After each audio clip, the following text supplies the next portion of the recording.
ക്രിസ്തുവിനെ ആഘോഷിക്കുന്ന ഈ ദിവസത്തിൽ ഇന്നും ജീവിച്ചിരിക്കുന്നു എന്ന് നാം വാഴ്ത്തുന്ന അവസരത്തിൽ ക്രിസ്തു നമ്മുടെ ഉള്ളിൽ ജീവിക്കുന്നു എന്ന് നാം നോക്കിക്കാണണം.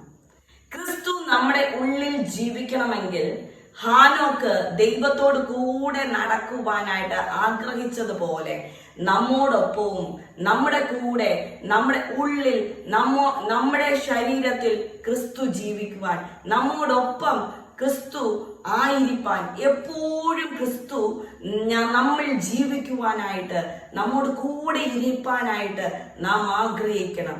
നമ്മുടെ ജീവിതത്തിൽ നമ്മുടെ ഉള്ളിൽ ക്രിസ്തു ജനിക്കണം. അതാണ് ഇന്ന് ഉയർപ്പിന്റെ ദിവസത്തിൽ എനിക്ക് നിങ്ങളുമായി ഷെയർ ചെയ്യുവാൻ ഞാൻ ആഗ്രഹിക്കുന്നത്. ക്രിസ്തു നമ്മിൽ ജീവിക്കണം. ജീവിച്ചാൽ ഹാനോക്കിനെ അനുഗ്രഹിച്ച ദൈവം, ഹാനോക്കിനെ വിശാലപ്പെടുത്തിയ ദൈവം നമ്മയും അനുഗ്രഹത്തിലേക്കും വിശാലതയിലേക്കും കൊണ്ടുപോകുവാൻ ഇടയായി തീരും.